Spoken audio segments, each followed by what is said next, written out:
Я рада приветствовать всех на моем канале. Меня зовут Татьяна. Сегодня я предлагаю вашему вниманию мастер-класс по изготовлению броши из медной проволоки в виде сердца с использованием бисера и фурнитуры. Из проволоки толщиной 0,4 мм делаем петлю и формируем из нее сердечко.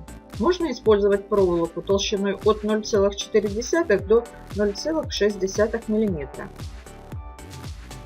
Делаем 8 полных оборотов.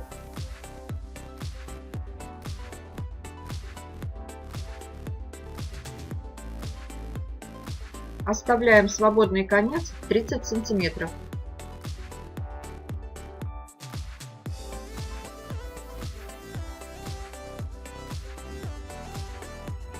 Для изготовления застежки отмеряем 35 см проволоки толщиной 0,8 мм.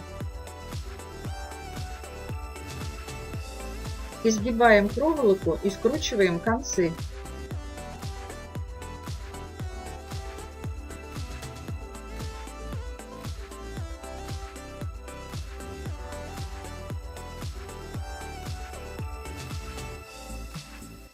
Отбиваем на наковальне и формируем крючок.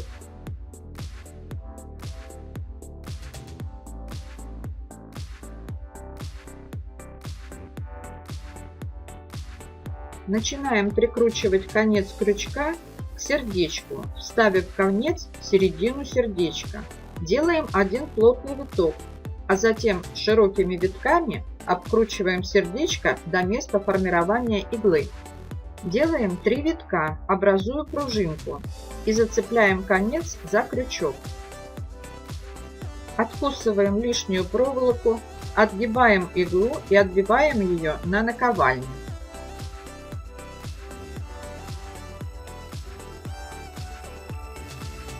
Конец иглы зачищаем напильником. Теперь изгибаем проволоку, образуя волны.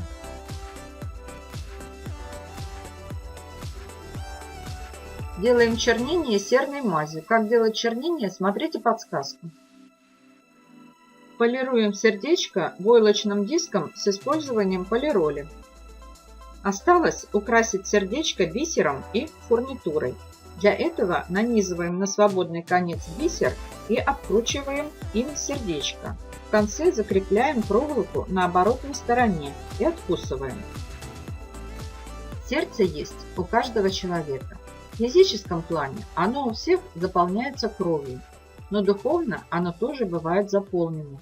У кого-то оно заполнено благодарностью и любовью, а у кого-то ненавистью, непрощением, ожесточением, ропотом. Добрый человек из доброго сокровища сердца своего выносит доброе, а злой человек из злого сокровища сердца своего выносит злое, ибо от избытка сердца говорят уста его. В книге «Деяния апостолов» Бог назван именем Сердцеведец. Человек смотрит на лице, а Господь смотрит на сердце.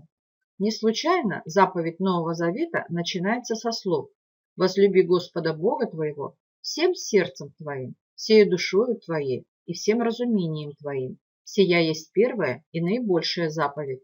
Вторая же, подобная ей: возлюби ближнего твоего, как самого себя». Такие броши отлично смотрятся на вязаных изделиях, а также их можно использовать как заколки для волос. Если это видео было для вас полезным и вызвало у вас положительные эмоции, не забывайте поставить лайк или написать комментарий.